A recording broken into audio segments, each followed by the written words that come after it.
menghitung peluangnya berdasarkan dari aturan perkalian kemarin, aturan permutasi, kombinasi.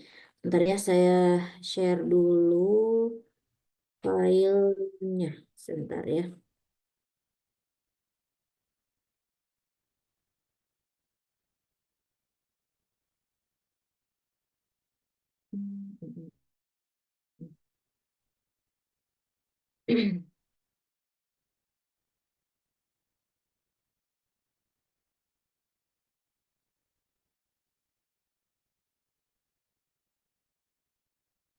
Pertemuan yang tiga ya, sebentar ya.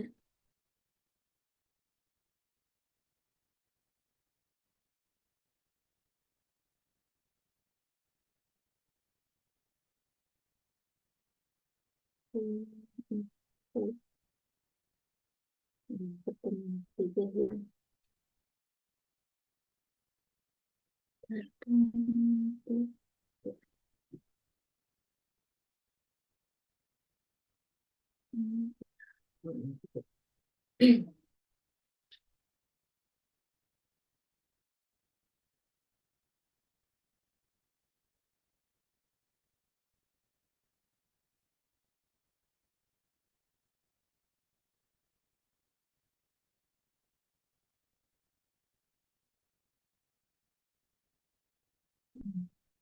Bentar ya.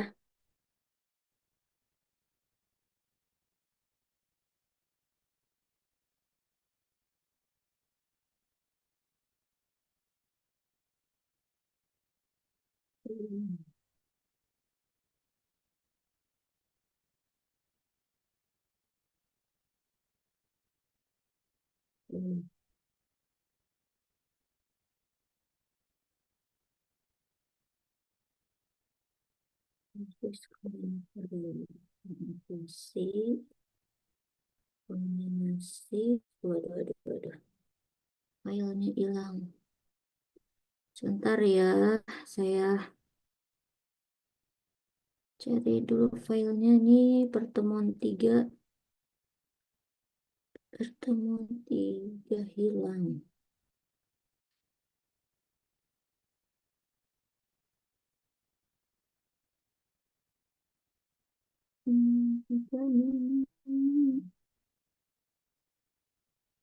Aduh, aduh, aduh, aduh, aduh.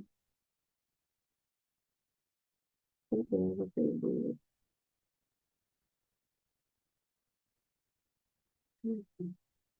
Hmm.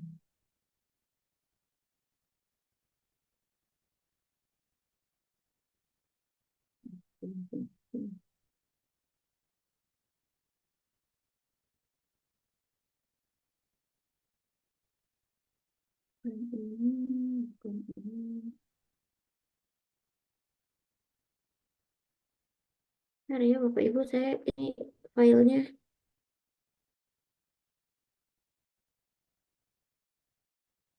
Nih. Si.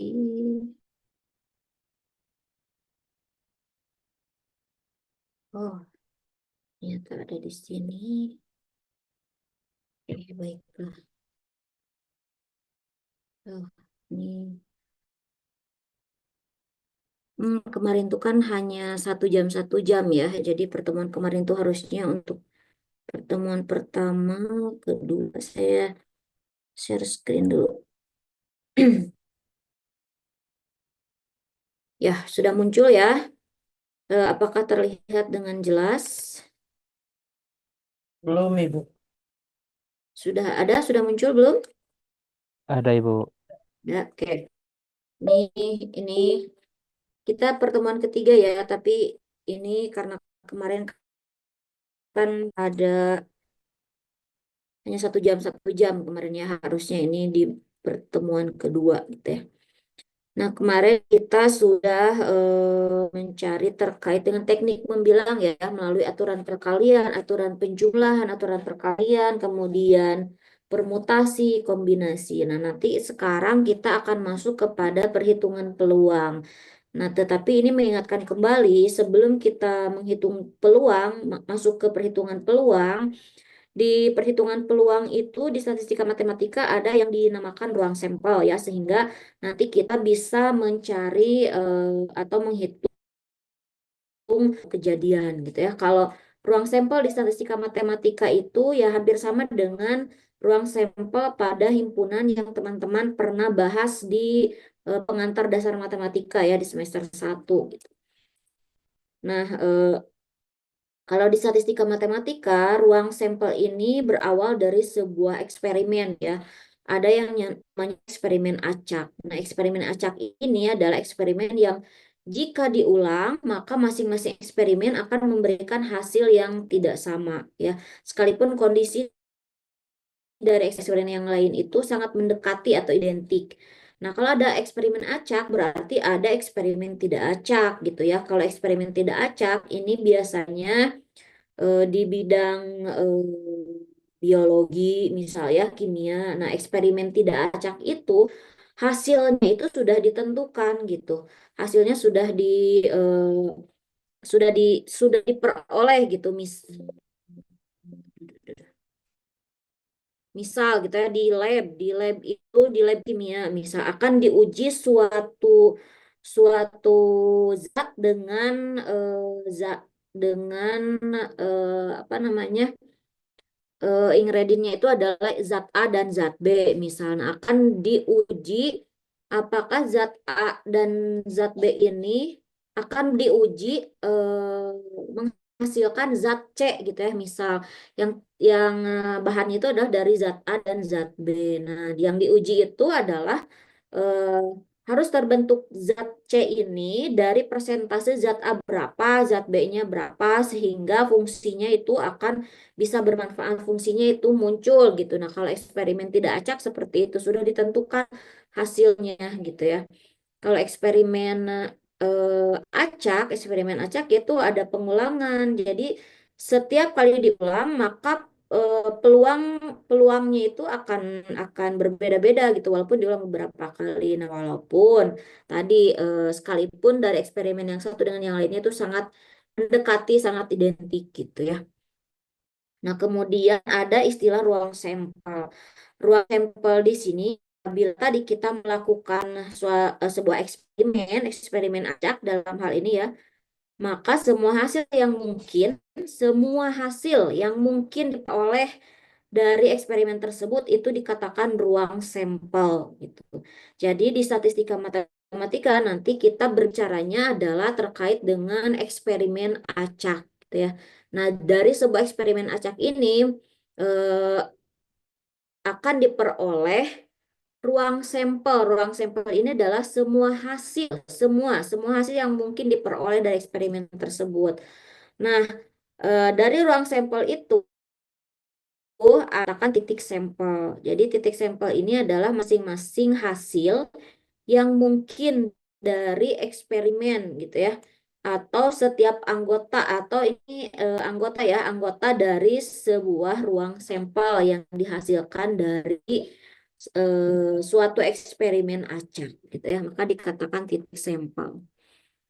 Nah, definisi lain dari ruang sampel ada yang dikatakan ruang sampel diskrit, ada yang dikatakan ruang new itu ya dari sebuah eksperimen acak. Nah, kalau ruang sampel diskrit itu ruang sampel yang mempunyai banyak anggotanya itu berhingga atau tidak berhingga tetapi dapat dihitung. Nanti kita ada contohnya ya. Kemudian ada ruang sampel kontinu. Kalau ruang sampel kontinu itu anggotanya itu merupakan interval pada garis bilangan real itu. Jadi kalau diskrit ya anggotanya berhingga atau tidak berhingga tetap bisa satu, dua, tiga gitu. Nah, kalau ruang sampel itu berada pada interval tertentu gitu. Anggotanya merupakan interval pada garis bilangan real. Misal gitu, ruang sampelnya anggotanya ini adalah sebuah bilangan, misal dari lebih besar dari satu, kurang dari atau sama dengan dua, misalnya itu berada pada interval tersebut. Nah, itu anggota dari ruang sampel kontinu. Kalau diskrit tadi bisa dihitung, bisa ditentukan langsung 1, 2, 3, dan seterusnya. Nah, kemudian dari sebuah eksperimen itu ada yang dikatakan peristiwa atau kejadian. Jadi ini konsepnya tuh sebetulnya himpunan ya, hanya berbeda istilah barangkali ya. Jadi di himpunan juga sama, ada suatu peristiwa, ada suatu kejadian, ada himpunan gitu. Nah, ini peristiwa atau kejadian ini sebuah peristiwa dikatakan hasil dari suatu eksperimen itu ada sebuah peristiwa atau kejadian. Jadi dikatakan peristiwa atau kejadian itu sebuah himpunan bagian dari ruang sampel S. Jadi setiap himpunan bagian dari S itu merupakan sebuah peristiwa. Nah, karena sebuah peristiwa itu merupakan himpunan bagian dari ruang sampel S, maka ada 3 kemungkinan yang mungkin. S itu sendiri merupakan sebuah peristiwa, artinya ruang sampel S itu sendiri merupakan sebuah peristiwa. Kemudian ada himpunan kosong. Tadi kan peristiwa itu dikatakan sebuah himpunan ya, berarti himpunan kosong juga itu adalah sebuah peristiwa atau sebuah kejadian gitu. Nah, mungkin yang ketiga, beberapa hasil yang mungkin dari S atau dari ruang sampel S itu merupakan sebuah peristiwa. Jadi bisa jadi ada beberapa hasil yang mungkin dari sebuah ruang sampel S, nah itu merupakan sebuah peristiwa.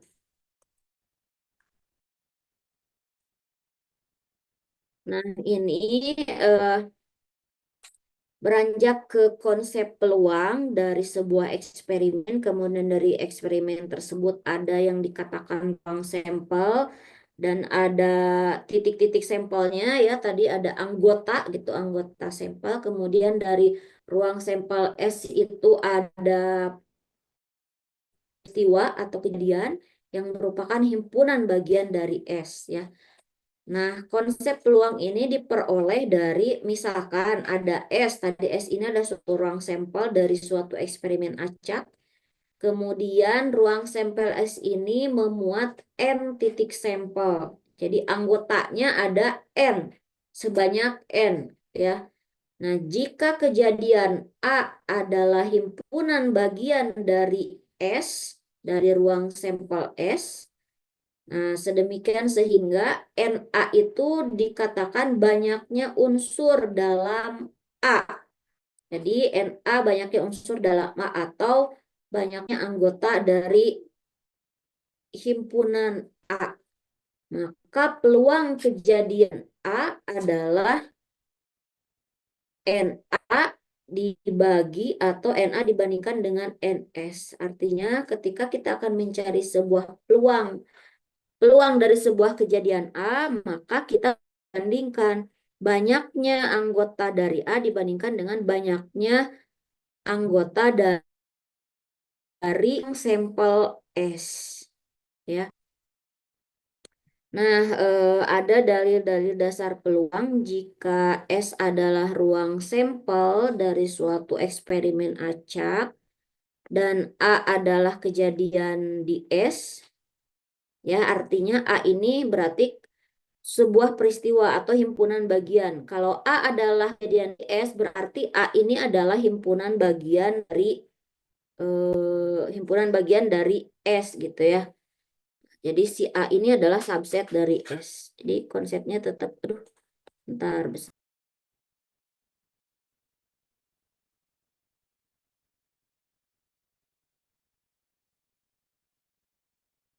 Jadi A adalah kejadian di S, berarti A ini adalah subset dari, maaf ya tulisannya nih kurang ini, A subset dari S gitu ya. Nah, maka peluang dari sebuah kejadian, peluangnya adalah lebih dari atau dan kurang dari atau sama dengan 0. Jika S adalah ruang sampel dari suatu eksperimen acak dan A adalah kejadian di S, maka peluang dari kejadian A itu ya, nah yang diperoleh dari ini membandingkan banyaknya anggota dari A dibandingkan dengan banyaknya anggota di S. maka peluangnya itu lebih dari atau sama dengan 0 dan kurang dari atau sama dengan 1. Kemudian kalau peluang S, peluang ruang sampel itu sama dengan 1. Berarti S ini ya peristiwa yang jelas pasti terjadi. Itu peluangnya sama dengan 1. Kemudian kalau ada B peristiwa lain di S, ya, A dan B ini adalah dua peristiwa yang saling lepas. Nah, barangkali Bapak Ibu masih ingat dengan dua himpunan yang saling lepas itu seperti apa. Nah, ini di konsep himpunan ya, digunakan di statistika matematika. Jadi kalau ada B, B juga adalah himpunan bagian dari S, maka peluang dari gabungan kedua peristiwa itu sama dengan peluang A ditambah peluang B, ya. Jadi kalau secara umum jika ada A1, A2 dan seterusnya sampai dengan AN peristiwa yang saling lepas, A1 sampai AN ini peristiwa yang ada di S, artinya himpunan bagian dari S. Maka untuk mencari gabungannya,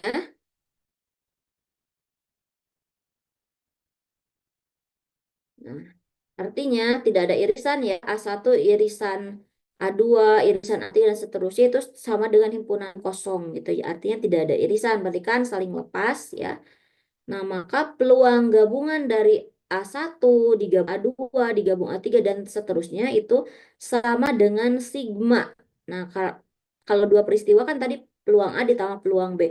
Bagaimana dengan N peristiwa? Berarti sigma atau penjumlahan dari peluang setiap peristiwa di S. Ya, I-nya ini mulai dari 1 berarti peluang A1 ditambah peluang A2 ditambah peluang A3 dan seterusnya gitu ya. Itu dijumlahkan. Itu untuk mencari peluang gabungannya. Ya, atau ini sama dengan berarti peluang A1 ditambah peluang A2 dan seterusnya sampai dengan peluang AN gitu ya. Ini untuk peristiwa yang saling lepas, peristiwa yang ada di S itu ya. Oke, saya teruskan dulu.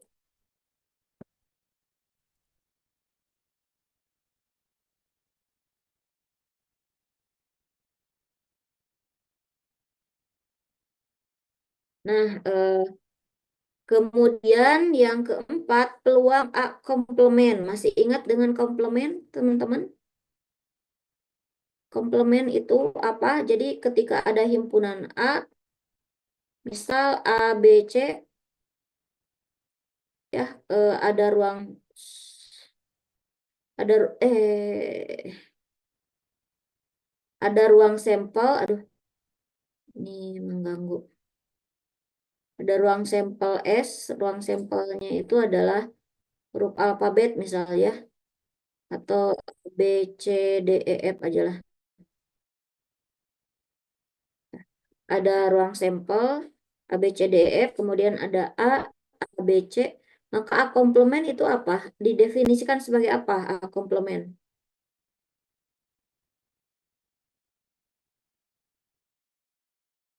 Ya, A komplement itu apa? Komplement.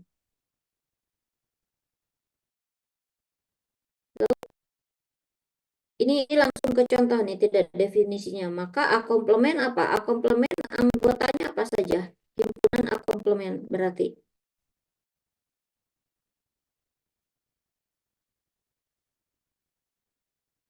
DEF ya, DEF. Jadi komplement itu apa?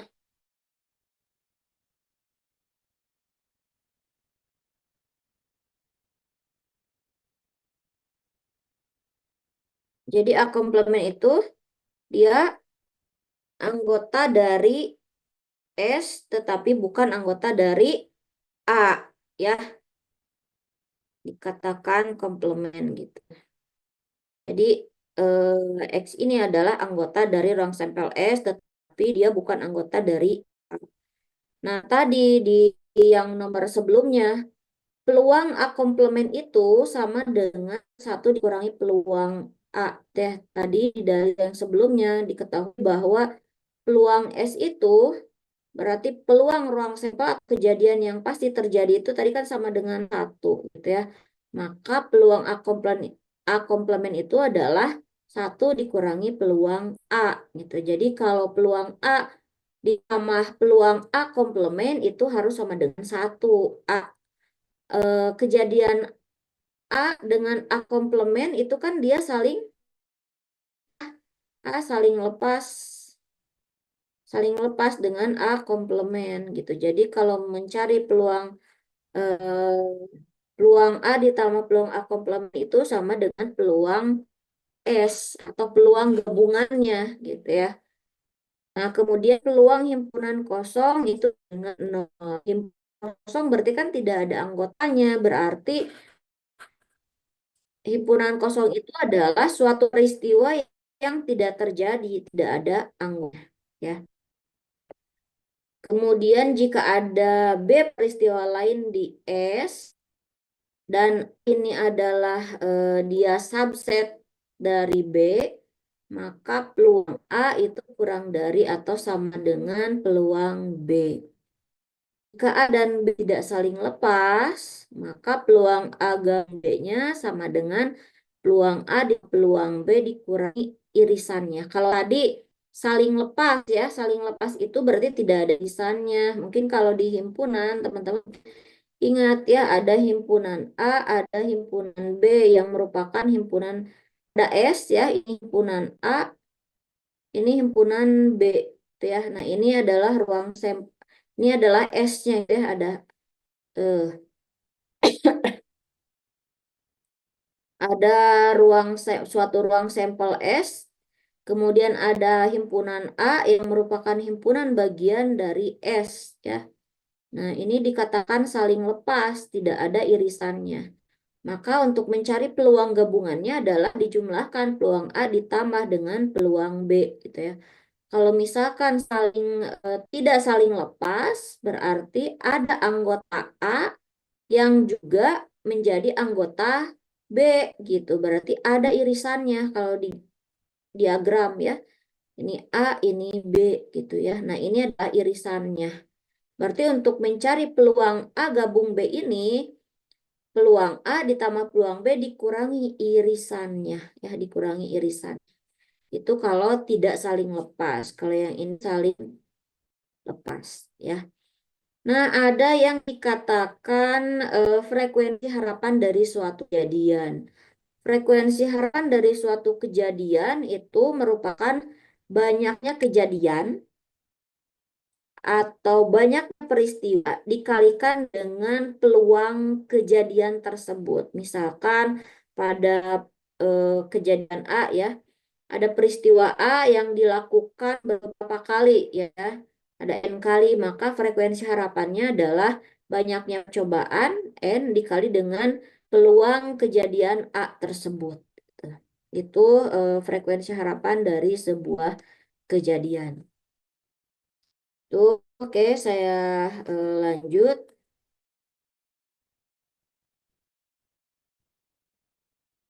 Sebelum ke menghitung peluang, serta teknik membilang ya.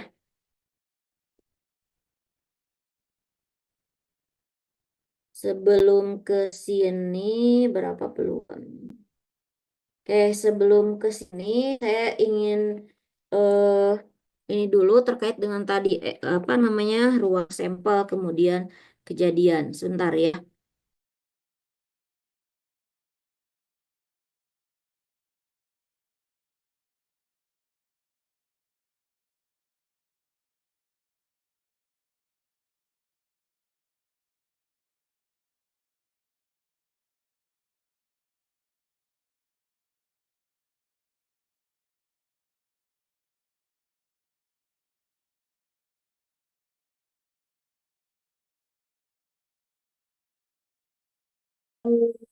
Ada sebuah eksperimen. Oke. Hmm,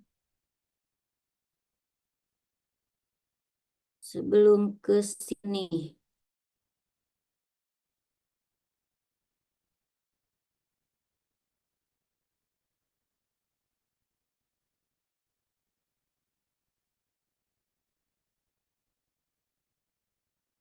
Bentar.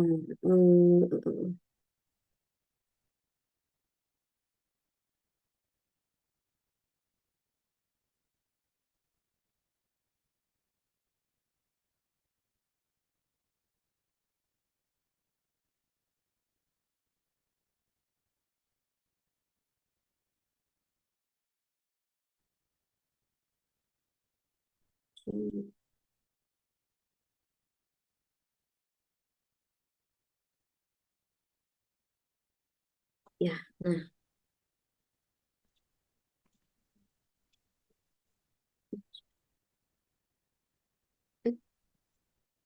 contoh misalkan ya ada terkait dengan ruang sampel diskrit, kemudian ruang sampel kontinu. Nah, ruang sampel diskrit contoh jika kita akan lakukan eksperimen eh, pengundian sebuah mata uang logam ya, atau kita melemparkan ada satu uang logam 1.000 misalnya mata uang logam 1.000 rupiah misalnya ya. Ini 1.000 rupiah. Nah, ini kita lemparkan nih di mata uang 1.000 rupiah ini ada dua sisi ya. Ada sisi yang ada yang tulisannya, ada yang sisi apa? Gambar ya. Jadi ada dua sisi di sini ya. Ada sisi angka, ada sisi gambar. Ya. Coba teman-teman lihat di uang logam. Biasanya seperti itu ya. Ada sisi angka, ada sisi gambar. Nah, jika kita eh, melempar sebuah mata uang logam, maka ruang sampel tadi masih ingat di ruang sampel itu semua hasil yang mungkin yang diperoleh dari sebuah eksperimen. Nah, ruang sampel ini bagi kita katakanlah S. Maka semua hasil yang mungkin dari pelemparan satu buah uang logam itu, hasil yang mungkin apa saja? Kita melempar satu uang Angka nih. sama gambar. Angka Ya, atau gambar. kemungkinan muncul sisi angka gitu ya, atau kita katakan A. Kemungkinan muncul itu adalah sisi gambar atau sisi angka gitu ya, atau ada gambar, ada huruf ya. Nah, sisi gambar dengan angka ini adalah ruang sampel. Maka yang dikatakan titik sampel apa saja? Yang dikatakan titik sampel berarti G ya dan A. Nah, ini ruang sampel dan titik sampelnya adalah G, kemudian A. G saja atau A saja itu adalah titik sampel. Nah, ini dikatakan sebagai ruang sampel diskrit. Nah, masih ingat ya, ruang sampel diskrit itu yang banyaknya anggota itu berhingga dan tidak berhingga, tetapi masih dapat dihitung. Atau dari sebuah dadu lah, kita melemparkan sebuah dadu ya. Sebuah dadu ada berapa sisi dadu? Ada 6 sisi buah dadu, Iya, ada Ibu. 6 sisi ya. Nah, berarti ketika kita melemparkan satu buah dadu, ruang sampel atau semua hasil yang mungkin muncul itu apa saja? Titik sampelnya apa saja dari pelemparan sebuah dadu? Satu, dua, Satu, ya berarti enam. muncul mata dadu dari 1 sampai 6 ya. Nah, ini dikatakan titik sampelnya itu adalah satu saja ya, dua saja, 3, 4, 5, 6. Ini adalah titik-titik sampelnya gitu ya. Jadi titik sampelnya berarti titik sampelnya adalah G ya, kemudian A. Nah, kalau dadu berarti 1, 2, 3, 4, 5, 6. Nah, ini dikatakan ruang sampel diskrit. Ya, banyaknya ini kebetulan banyak berhingga gitu ya. eh, Bisa dihitung, masih bisa dihitung satu dan bisa ditentukan gitu ya, masih dapat dihitung 1, 2, 3, 4, 5, 6. Nah, ini adalah diskrit gitu ya, ruang sampel discrete. Nah, tadi bagaimana dengan ruang sampel kontinu gitu. Kalau ruang sampel kontinu misal eh, ada sebuah eksperimen, ada sebuah percobaan kalau yang discrete ya, kemudian kalau yang kontinu misal dilakukan eksperimen sebuah perusahaan bola lampu misal ya, perusahaan bola lampu melakukan eksperimen bola lampu ya. Dia melakukan eksperimen ingin mengetahui masa hidup dalam satuan jam ya dari bola lampu itu ya. Bagaimana ruang sampelnya? Karena masa hidup bola lampu itu kan bernilai bilangan positif gitu ya. Nah, dalam jam, maka ruang sampelnya itu bisa kita katakan misal waktunya itu adalah T. Kita kondisikan datu T di mana T-nya itu lebih dari 0. 0 di sini satuan jamnya mulai dari 0 gitu. 0, 0 jam, 0,1 jam, 0,15 jam. Ini berada pada interval tertentu ini ya. Perusahaan bola lampu melakukan eksperimen masa hidup bola lampu tersebut. Nah, maka ini yang dikatakan dia ruang sampel kontinu ya. Jadi itu yang membedakannya ya. Nah, kemudian tadi ada peristiwa atau kejadian yang merupakan himpunan bagian dari ruang sampel S. Jadi misalkan dari yang contoh diskrit aja ya, dari yang contoh diskrit itu misal ada pengundian dari pengundian satu buah dadu ini ada sebuah peristiwa atau ada kejadian ya.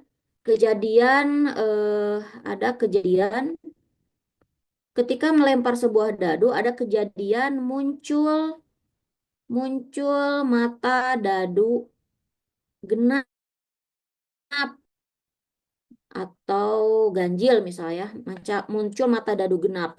Ini kita katakan peristiwa muncul mata dadu genap ini kita katakan dia adalah peristiwa A misalnya.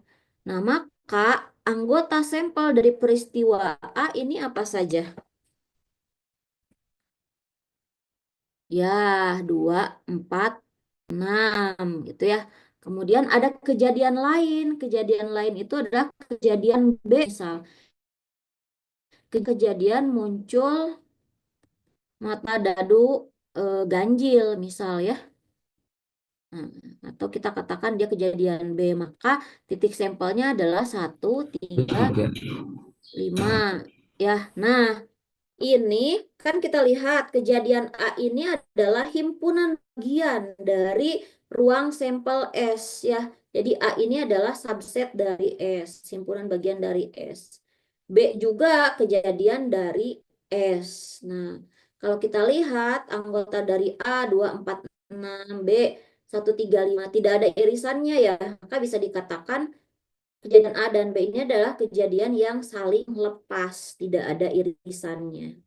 Maka ketika kita akan mencari peluang dari kejadian atau kejadian B itu kita bisa bisa tentukan juga. Nah, ini ada S ini anggotanya ini ya. Tadi maka banyaknya unsur atau banyaknya elemen atau banyaknya anggota dari S atau kita katakan tadi NS itu ada berapa? Banyaknya anggota S untuk yang satu buah dadu itu ada 6. Ya, banyaknya titik sampel 1, 2, 3, 4, 5 ada 6. Kemudian kita lihat di A. A ini banyaknya anggota dari A ada berapa? Banyaknya unsur di A ada 3 ya. Kemudian yang B, NB ini 3 juga nih. Maka kita bisa mencari nilai peluangnya. Maka peluang dari kejadian A itu kita membandingkan banyaknya anggota dari A dibandingkan dengan banyaknya anggota dari ruang sampelnya. Berarti 3 per 6. Peluangnya atau sama dengan 0,5. Gitu ya. Untuk menentukan peluang. Tuh, saya lanjut. Eh, dicatat boleh, di screenshot boleh. Sudah, ini mau dicatat barangkali atau di screenshot. Sudah mendokumentasikannya, saya lanjut ke bagian lain. Oke.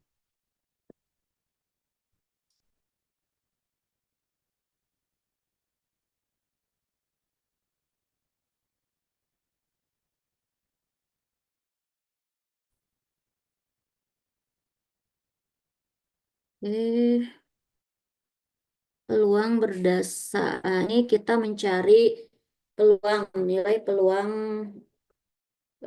berdasarkan teknik membilang. Ada kemarin ya, berdasarkan teknik membilang melalui aturan penjumlahan, aturan perkalian, kemudian permutasi, kemudian kombinasi ya. Kemarin. Nah ini yang bagian, nah yang nomor satu itu belum mencari peluang ya. Ini mencari A komplement irisan B, kemudian A komplement irisan B gabung C. Nah ini A komplement irisan B kira-kira silakan yang bisa menjawab. A komplement berarti apa saja nih anggotanya? A komplement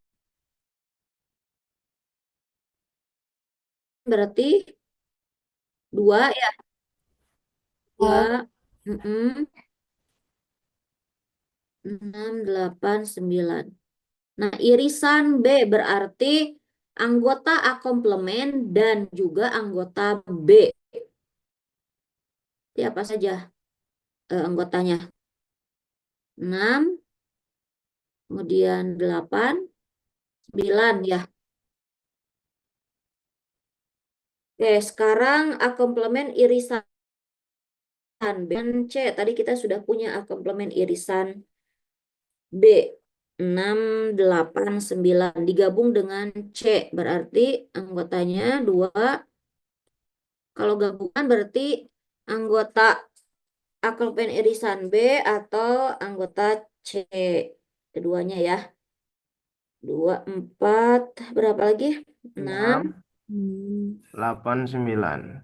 8, 9. Oke. Nah ini ya. Kemudian nomor 2 nih. Misalkan kita melakukan pengundian dengan 2 buah mata uang logam. Nah, yang contoh tadi kan hanya satu uang logam ya. Yang muncul itu sisi angka, sisi gambar. Nah, ini diundi 2 buah mata uang sekaligus. Berapa peluang akan diperoleh paling sedikit satu angka? Berarti yang kita tentukan terlebih dahulu dari sebuah eksperimen itu, kita akan memperoleh yang namanya ruang sampel. Atau kita katakan maka kita bisa tentukan ruang sampel dari 2 buah uang logam yang kita lempar. Ya, angka-angka ya, nah, ada 2 ya, angka-angka, gambar-gambar,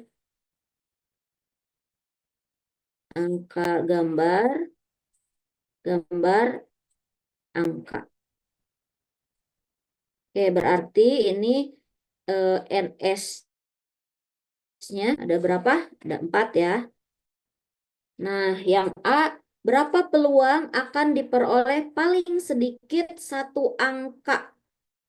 Paling sedikit. Berarti ada berapa titik sampel dari kejadian A?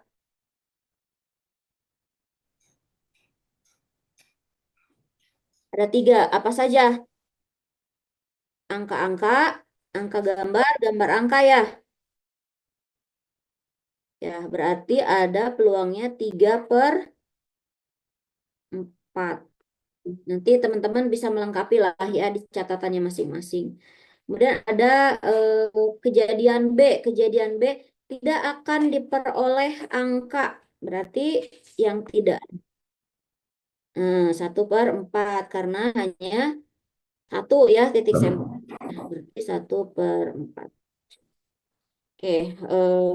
Kemudian yang ketiga Kita melakukan pengundian 2 buah dadu, yaitu dadu berwarna putih dan dadu berwarna kuning. Berapa peluangnya akan diperoleh mata dadu yang jumlah lebih dari 5? Nah, ini 2 buah dadu. Berarti kita tentukan dulu ruang sampelnya. Ruang sampelnya ada apa saja? Titik apa saja elemennya, anggotanya? 2 dadu nih dilempar. Berarti pasangan ya. Nah, 1,1 kita pisahkan dengan ini. 1,1 terus 1,2 1,3 terus 1,4 1,5 1,5 1,6 ya. 2,1 dan seterusnya sampai terakhir 6 6. Nah, berapa titik nih? Berapa elemen NS-nya? Dari 2 buah dadu, 1 dadu 6. 1 mata dadu dipasangkan dengan 6. Nah, berarti ada 36. 6 kali 6 ya. Ada 36. Nah, yang ditanyakan adalah berapa peluangnya akan diperoleh mata dadu. Mata dadu yang jumlahnya lebih dari 5.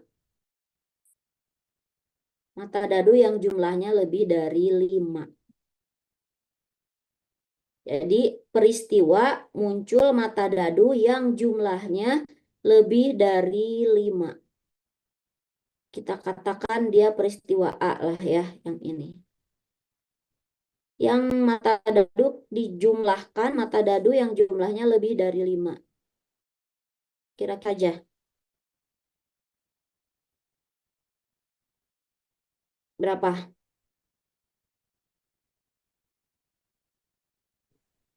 33. Oke, dari 1 dulu deh biar nggak ngacak. Dari 15. 1,5 ya. 16. 1,5, 1,6. Terus 23 24, 25 25, 26 dan seterusnya ya. ya. Nanti teman-teman lengkapi ya. Titik-titik sampai terakhir adalah 6,6. Apa tuh yang lebih dari 5? Nanti silakan dicari ya. Ini jumlahnya apa namanya? Banyaknya unsur A ada berapa ya? Silakan lengkapi. Maka peluang dari A nanti diperoleh NA per NS ya. NA per 36 ya. Nah, pertanyaan yang nomor 4 nanti silakan teman-teman lengkapi ya. Nomor 3 di catatannya masing-masing. Nomor 4, berapa peluang manusia tidak akan meninggal? Berapa peluang? Berapa? 0. Betul. Tadi ya, itu adalah himpunan kosong, peristiwa yang tidak mungkin terjadi, maka peluangnya adalah 0. Oke, teruskan ke yang berikutnya. Nah, ini silakan nanti dilengkapi ya, nomor 5. Nanti di pertemuan berikutnya bisa kita bahas. Nomor 5, nomor 6, 7, 8. Nah, kalau nomor 5 ini cara yang tadi sih ya, masih teknik membilang yang menggunakan cara yang tadi ya, menggunakan diagram pohon atau menggunakan tabel itu ya dari sebuah dadu dengan sekeping atau sebuah uang logam. Nanti teman-teman tinggal pasangkan, silahkan nanti S-nya pasangan yang diperoleh gitu ya. Itu semua hasil yang diperoleh itu apa saja. Kemudian yang nomor 6, ini ada kaitan dengan kan di sini nih. Sebuah kelas terdiri dari laki dan 20 orang perempuan. Setengah dari jumlah laki-laki dan setengah dari jumlah siswa perempuan mempunyai rambut lurus. Ya.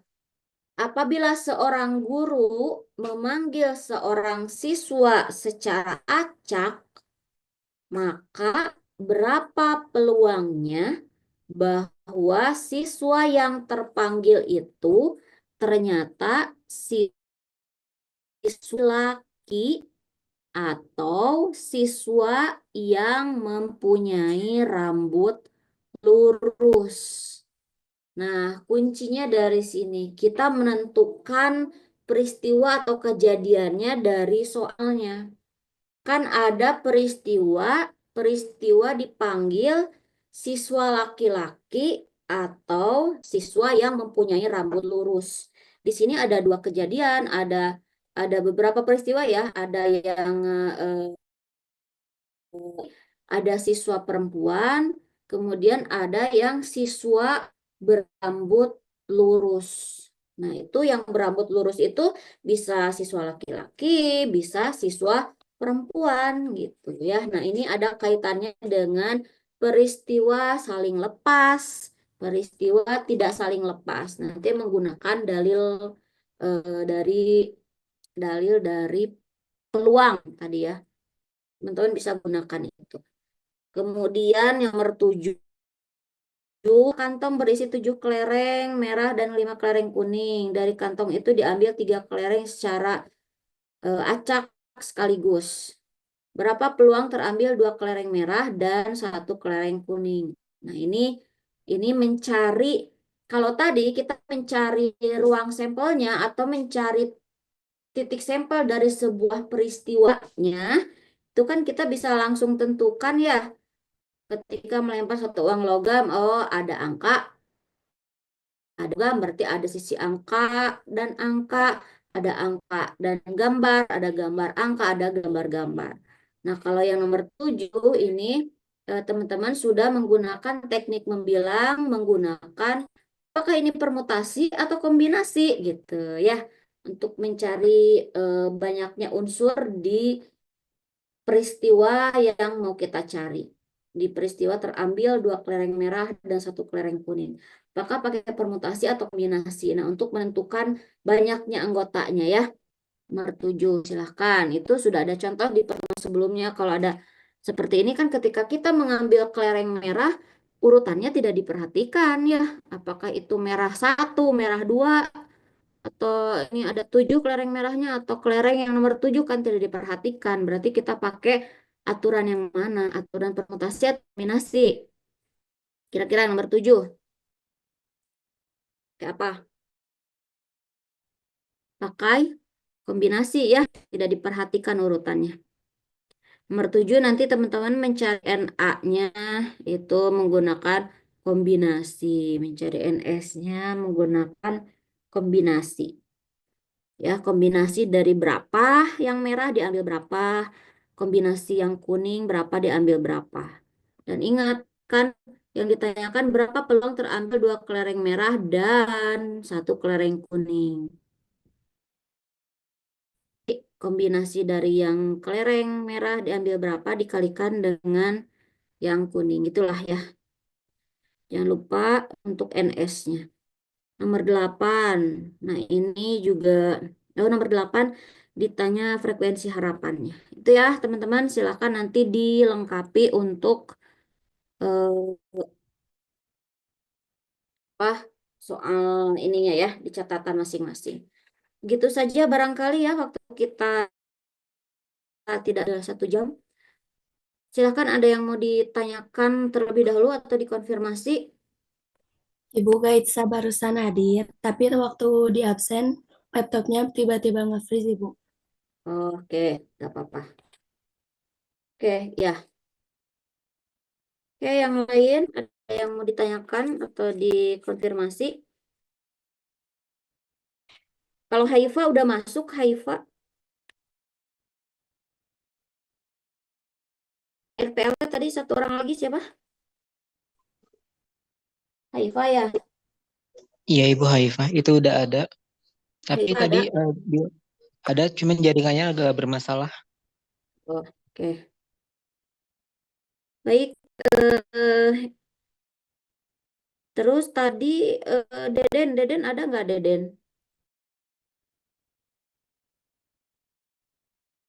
Den ada, Den. Tadi belum dipanggil ya sama Ibu ya? Tidak hadir, betul tidak hadir? Ada, tapi sepertinya Di sedang Zoom-nya mah sibuk. ada. Di mah ada, tapi dia kayaknya sedang ada acara juga, Bu. Oh, Di oke. doang ada. Hadir tapi mungkin tidak menyimak dengan baik ya. Oke, itu ya teman-teman nanti dilengkapi untuk catatannya. Silakan yang latihannya diisi. Nanti minggu depan kita teruskan secara luring ya minggu depan di kelas insya Allah. Mudah-mudahan semua bisa hadir. Kalau tidak ada yang dikonfirmasi atau ditanyakan lagi, saya cukupkan untuk materi yang ini Fahim ke Raihan ya. Terima kasih untuk hari Boleh, ini. Bu. Kita tutup dengan hamdalah. Alhamdulillahirrahmanirrahim. Sehat-sehat semuanya ya. Wassalamualaikum warahmatullahi wabarakatuh. Waalaikumsalam Waalaikumsalam. warahmatullahi wabarakatuh. Terima kasih, Terima Bu. kasih, Bu. Terima kasih, Bu. Ya, sama-sama. Selamat beristirahat. Saya izin live meeting duluan. Assalamualaikum.